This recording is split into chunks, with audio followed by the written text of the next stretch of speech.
today's topic is magnetism. So first of all, we want to know that a magnet has two poles, right? This white dot you see, this dot tells us that this is the north pole and this one is the south pole, right? Now you can see these iron filings are just randomly distributed, but if I keep a magnet and I go on tapping the magnet, the magnetic field lines are generated.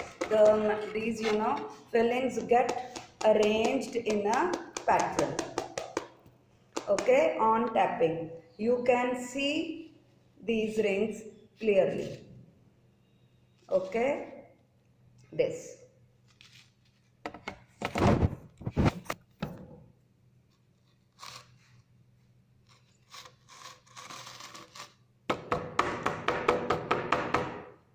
Right, see, so these are the magnetic field lines. Look here. Now if I pick up the magnet, okay, now you see, is this clear now?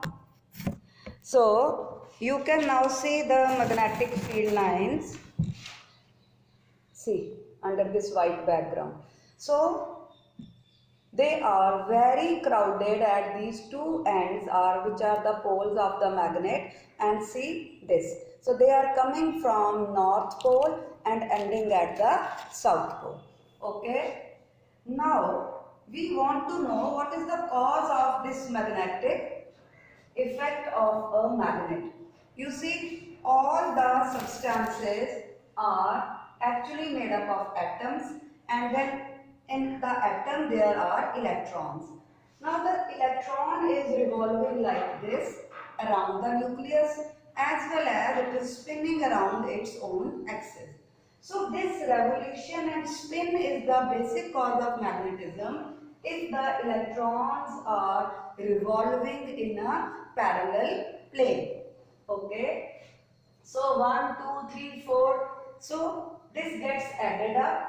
And if it is anti-clockwise, then this is the north pole and this is the south pole. It is just like this, that if this is a coil, right, circular coil, and I say that the current is flowing from my right hand side to the left hand side, okay, from right hand side to left hand side, to me it appears to flow in anti-clockwise direction, but to you it appears to be clockwise.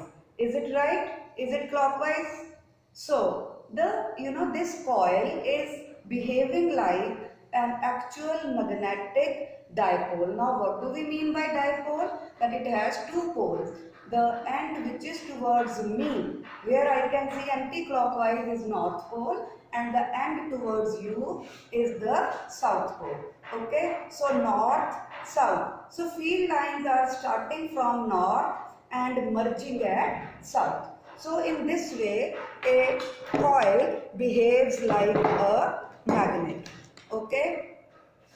Now in a permanent magnet there are these small magnetic domains, and each domain is having a north and a south pole. In a magnet, they are directed perfectly, aligned perfectly with their north poles on one side and south on the other side.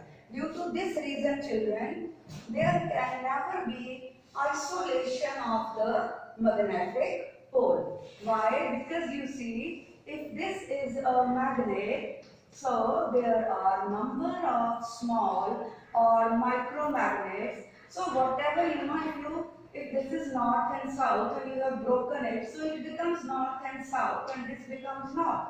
You further break it, again it is north, it is south, and you further break it, then again north, south, north.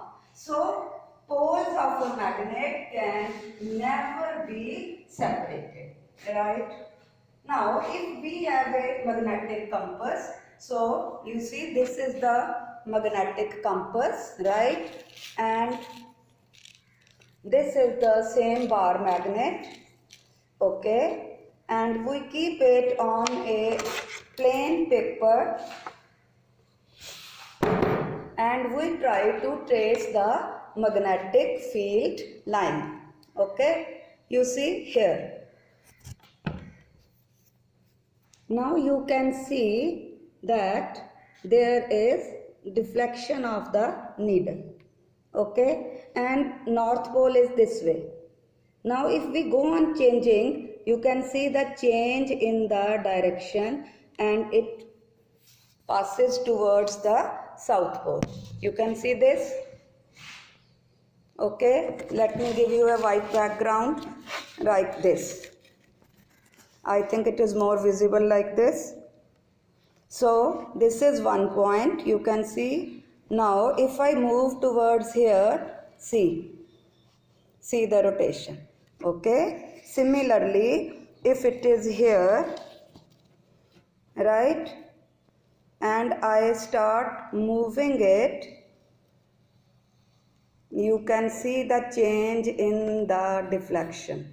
Okay, so this is how the magnetic field lines are emerging from north and merging at south pole.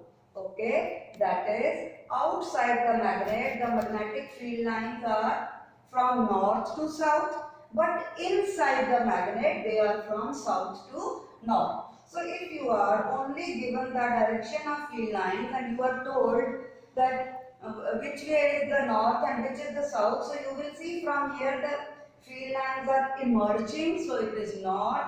Here they are merging, it is south. One more thing which is to be noted is that inside the magnet, even inside the coil, the field lines are parallel. And the parallel field lines which are equidistant, parallel, that signifies uniform magnetic field. Okay, thank you so much.